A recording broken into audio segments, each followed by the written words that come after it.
Hello, YouTube. My name is Alan, and it's that time once again. Let's talk metal.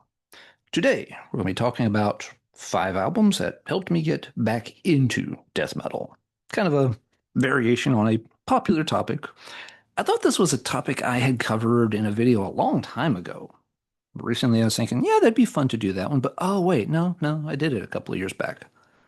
But digging through all the old episodes, I don't think I ever got around to it. I must have thought about it and never actually got around to making it. So we're going to make it today instead. So, yeah, me and death metal. Important thing to be very upfront about is there's a period where I really was not into death metal and was pretty down on it. This, was kind of mid 90s into like, early and even almost, mid 2000s. I had, listened to a good chunk of death metal in the early 90s, like a lot of heavy metal fans did, but I got burned out on it pretty quickly. It was the only thing that was getting played on college radio where I was at. Death metal CDs were the only thing showing up in the local stores. Um, I picked up my share of them. Some of them were better than others, but it all started sounding the same after a bit. And it was also making it harder and harder to find other things that I wanted.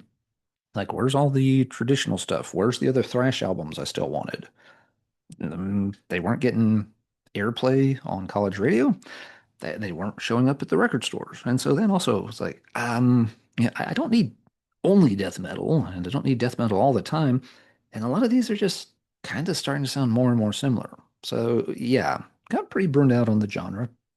There were, of course, always, an album here or a band there you'd keep up with. But for the most part, if you had talked to me in the late 90s or the earliest 2000s, I'd have been like, nah, not death metal, not my favorite. Not really interested in checking out a bunch more generic Cookie Monster kind of bands. And that had become the big problem with death metal by the mid 90s. Way too many generic bands. Those years around, 95, 97 are when a lot of people identify death metal's bubble had completely burst. Some of the older classic bands were calling it a day. Even bigger ones like Carcass were wrapping things up. And so you were left with a lot of, second and third tier bands, but the labels weren't really interested in those either. And for good reason in a lot of cases.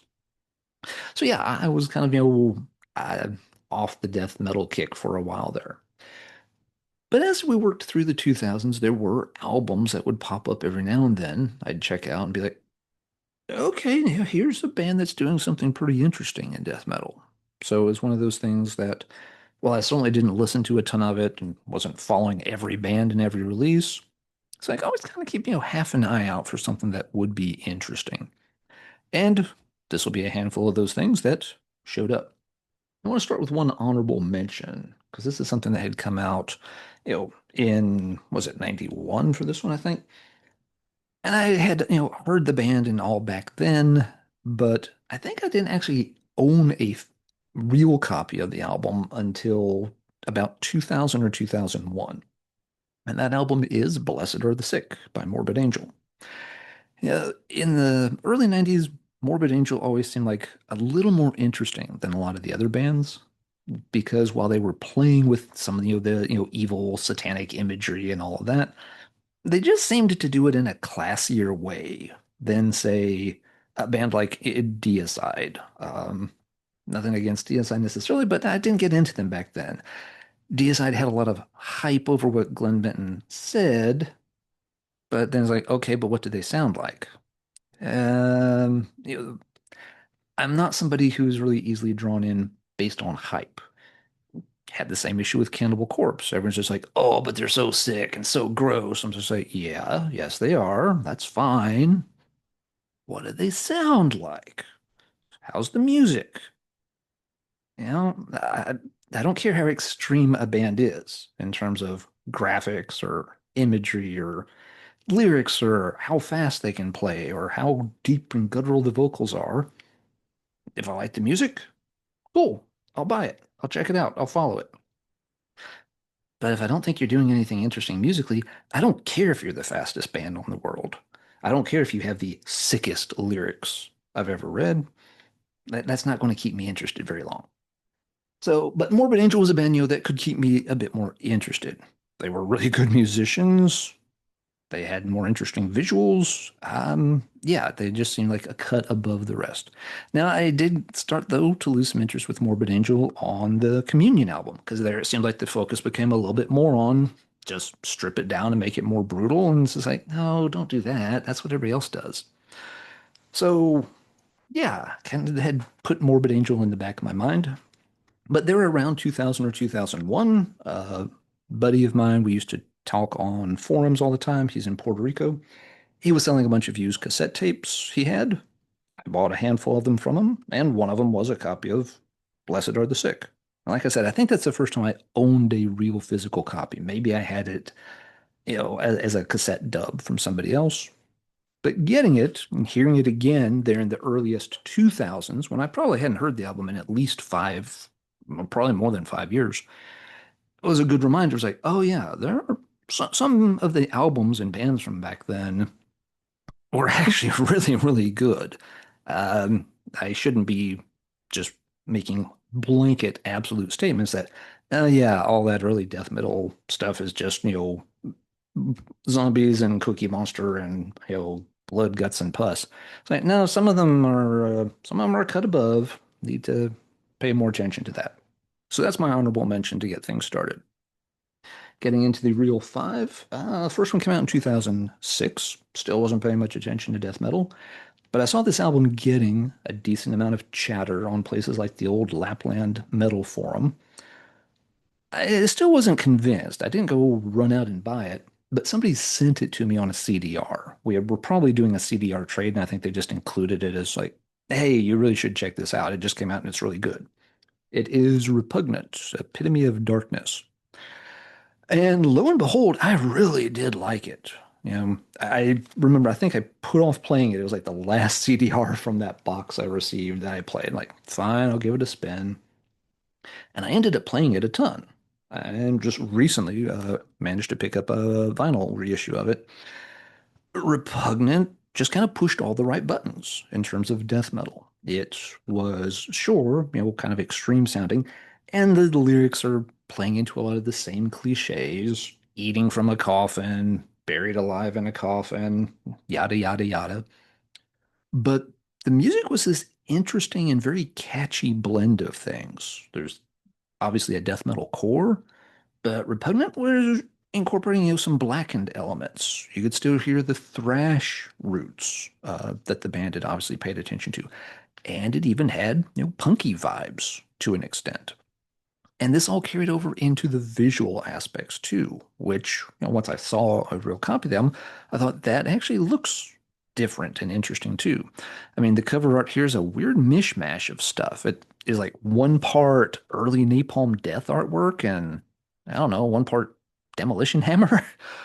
It- the way the band were doing, costuming and makeup and stuff, also they were putting some effort into that. They weren't just trying to look like a random, brutal death metal act, who either were wearing leather jackets looking like someone just shit in their cornflakes, or just wearing hockey jerseys and baggy shorts.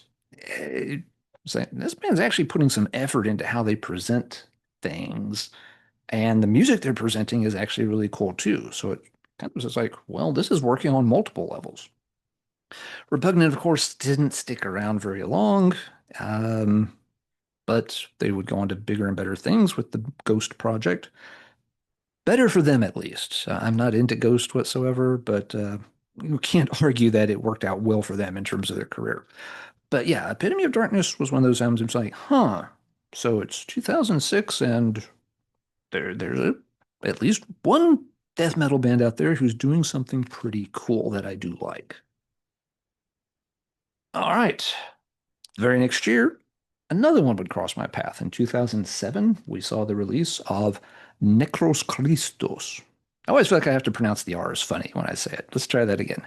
Necrostos, Triune Impurity Rites. I don't remember how Necrostos got on my radar. I feel like I saw it advertised somewhere. Maybe I read a quick blurb about it someplace. I honestly don't remember, but regardless, it got my attention. It's like, okay, name's kind of cool, a little reminiscent of Rotting Christ. I thought the cover was interesting because it was kind of more of a minimalist approach for a death metal album. Again, it's not 13 zombies trying to eat one another's guts and then poop them back out and eat the guts they just pooped out of the other zombie. Again, that's sure, great. But if a bunch of extreme zombie art is all you've got going for you, I'm just not going to stay interested. So I'm like, huh, they're presenting this very differently. And the music's presented very differently too, of course. They've got all these, little interludes that they give fancy titles to.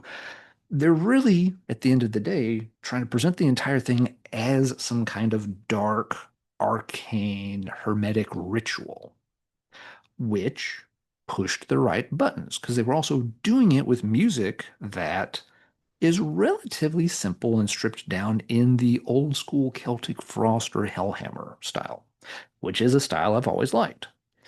So I'm like, okay, so you're dialing it all the way back to like, yeah, Morbid Visions for inspiration, but you're packaging it in a very different way, and it all comes together pretty cool. And I always liked this project. I kept up with them, pick up subsequent EPs and albums, and yeah, Necrostos are great.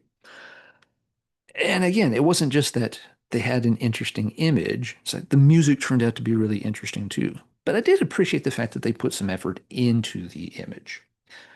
Whether you take the image serious is like, ooh, who are these mysterious occultists and what evil thing are they trying to summon? And is it a real ritual? Okay, you can go that direction if you want. Some people might also go the direction of, yeah, this is kind of corny with all the ridiculously long titles and meditative stuff and chants. Yeah, blah, blah, blah. You're not into this. Even if you just took it as being kind of cheesy, I'm still okay with it in this case because death metal, it's okay to be cheesy sometimes, but death metal forgets that. I think a lot of times death metal gets so wrapped up in being so extreme they forget that a lot of early death metal had a strong sense of humor. There's a lot of sarcasm and wit in early Napalm Death.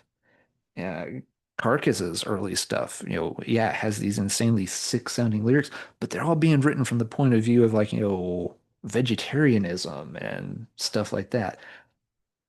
But sometimes that all gets lost over the years, and people just remember a bunch of gross lyrics and stuff and forget that these bands were writing with a sense of humor in mind. Yeah, they were doing it in a way that was kind of shocking, obnoxious, extreme, that would get attention, but they weren't doing it from the point of view of like, we actually think it's cool to, rip people's bodies apart and pull things out while they're still alive. They sometimes had very, very different, angles they were playing. So I don't really care if Necros Christos is just doing this in kind of a cheesy approach at, pretending to be occultish or not. Yeah, the fact that a death metal band could recognize it's okay to do something that might come across as a bit goofy, I think they get a bonus point for that, if anything. So yeah, 2006, 2007, couple of death metal things had popped up there on the radar. Number three on the list here, a few years later, double checking. Yeah, this one came out in 2011. And this one I think crossed my path on a digital platform. 2011. Yeah, we'll get back to that in a second. But this one is Morbiscron, Sleepers in the Rift. Uh, Swedish band, did a couple of albums. This is the first one.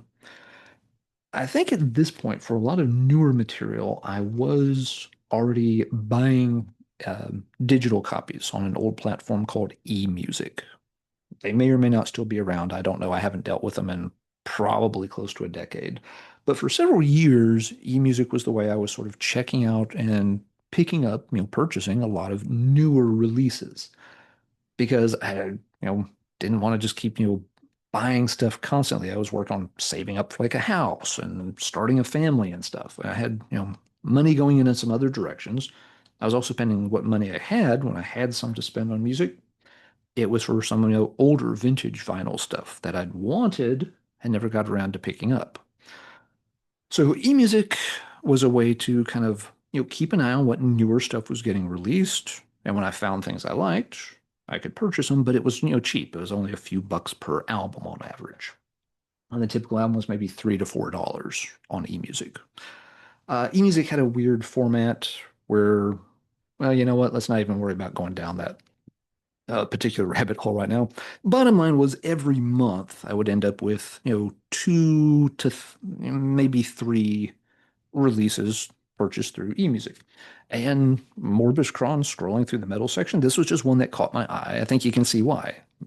Very cool, unique kind of cover for a metal band. Very colorful and bright for one thing, even though it's still showing, some kind of, crazy far out there, tentacle chaos monster scene of a thing. So it's like, that's an interesting name. I like the album title. Cover art's cool. Sure, I'll use that as one of my eMusic purchases for the month. The Morbid Angel album's not bad. Now, of the ones I'm showing tonight, this is probably the one I'd rank like least favorite out of these five, but it's still a decent enough listen. They have, kind of a Swedish death metal sound, but they're trying to focus a little bit more on the creepier side of it, which a lot of Swedish death metal, aimed for either a more brutal or a more groovy approach. But you did have things here and there that focused on the creepy. A good example would be the first Cemetery album, An Evil Shade of Grey. Sleepers in the Rift doesn't exactly sound like An Evil Shade of Grey. I just think the band was trying to accomplish something similar by playing into that creepy vibe a bit more. If there's one thing that holds this one back a little bit, it's definitely the lyrical department. Now, whether they had a little trouble with writing lyrics in English, or again, it's just that, hey, we're a young death metal band. We need a song about necrophagia. We need a song about necrophilia. Have we written a song about being buried alive yet? Oop, oop, got to get on that. Um the lyrics once again kind of play into a lot of the old cliches.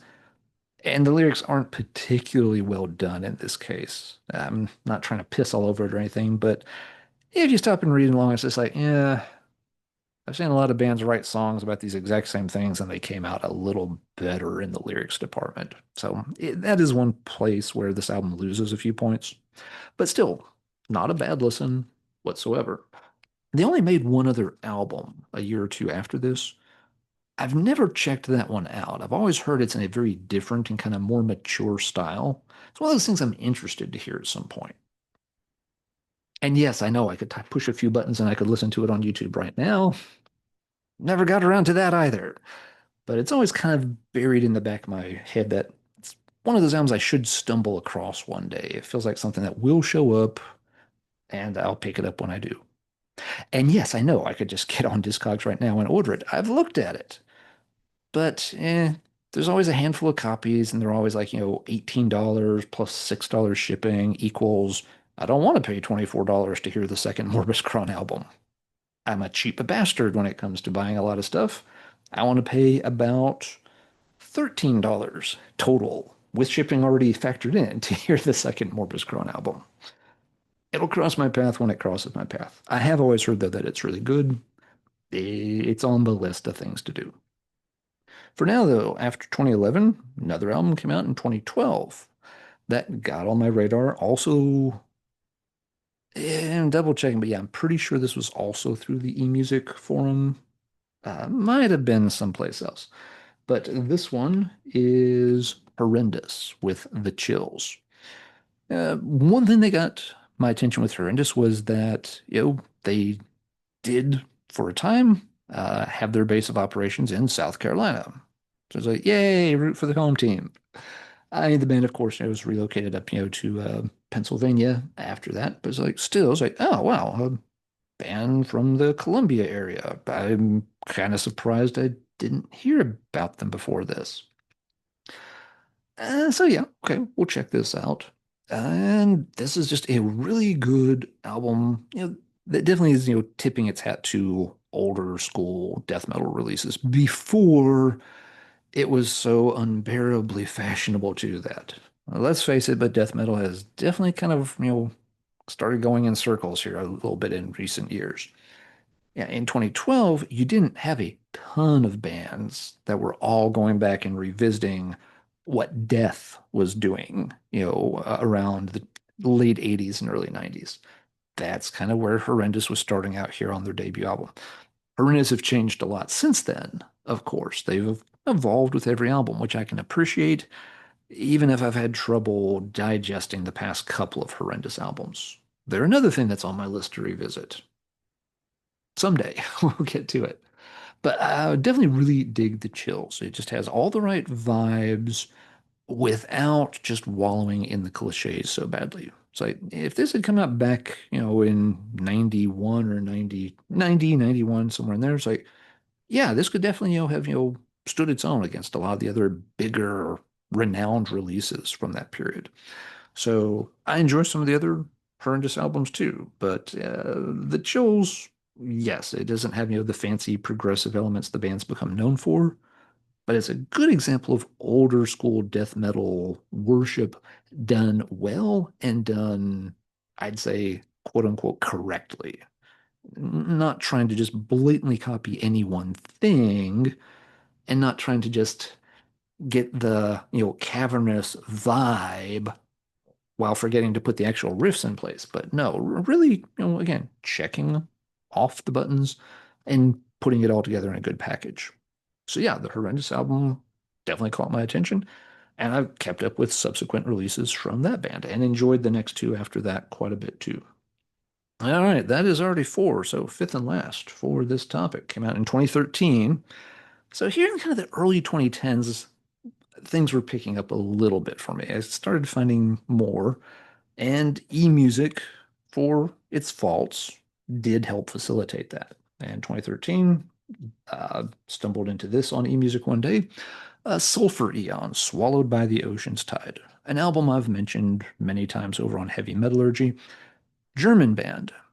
Whether you want to call this like blackened death metal or deathly black metal, they really do kind of straddle the line, which is something I like about them. Knew nothing about this band. It just showed up on scrolling through the eMusic list of thumbnails, saw this, and just like, that's a pretty badass rendition of Cthulhu. I have no idea what this band sounds like, but Sulfur Eon's kind of a cool name, and I like that cover. And it's only going to be a few bucks, and I got to buy something this month anyway. Let's give it a chance. And ended up absolutely loving the album. Again, strong melodic sense, great atmospheres, tons of Lovecraft stuff worked into all the lyrics, and done really well. Lovecraft is one of those subjects we need to visit probably on Metallurgy sometime. A lot of bands have done Lovecraft-inspired heavy metal in different genres and such. With, Sulfur Eon, they're doing it again in sort of, a very well played blackened thrash. At times you could almost say leaning in towards a technical death metal direction, but always keeping, the ferocity and not getting lost in the technique. So this became another band that I've kept tabs on. They've now done five albums. One, two, three, 4 or 5 albums. They run together sometimes a little bit, but all of them have been quite good. I think they've been one of the best bands of the past 10 or so years. And so where this kind of led after this, by the time we get into the mid 2000s, I was keeping, more of an eye on current death metal a little bit more. And I was also starting to go back and revisit the stuff I had forgotten about. Again, the Morbid Angel album had reminded me that, yeah, some of these bands were good and some of the stuff you liked, you just kind of got down on the genre. And so you started kind of lumping the Morbid Angels and the Bolt Throwers in with the chaff, which was a mistake on my part. But yeah, as you get into like, 2016, 2017, 2018, more of that stuff was starting to slowly filter in and get more spins and rotations. I could go back and play some things, be like, oh, yeah, haven't heard this in, 15 years now, and it sounds awesome. Or pick up something like, oh yeah, I never did get to hear like, Drawing Down the Moon, but it always sounded interesting. Let's pick that up. And oh wow, crap, this is a really cool album. So yeah, these five albums I've talked about tonight, they kind of, I guess in a way kind of kept me uh slightly in touch with death metal, made sure I never completely wrote it off in the years where I just wasn't interested in the style, and helped facilitate me eventually coming back around and getting more interested in death metal by like the middle and late 2010s. So that's going to do it for this episode. Now let's talk metal in the comments down below. Was there a genre that you kind of took a long break from? May not have been death metal, might have been something else. But if there was, were there certain albums you picked up during that period that kind of helped keep you interested just a little bit along the way? Maybe you didn't listen to much black metal after 2000, except for, there was a few albums that came out in the early 2000s where you're like, oh, okay, there's still a few interesting black metal ones here, or doom metal ones at some point in time. If this has happened to you at some point, leave a comment down below and tell us which albums kind of helped keep you interested and in touch with a genre that you didn't come back around to for a little while.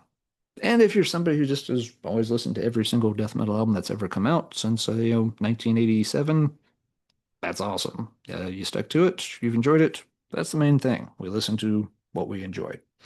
All right, we're done for now. So until next time, everybody stay safe. And as always, take care and keep banging your head. I said that differently this time. Doesn't matter.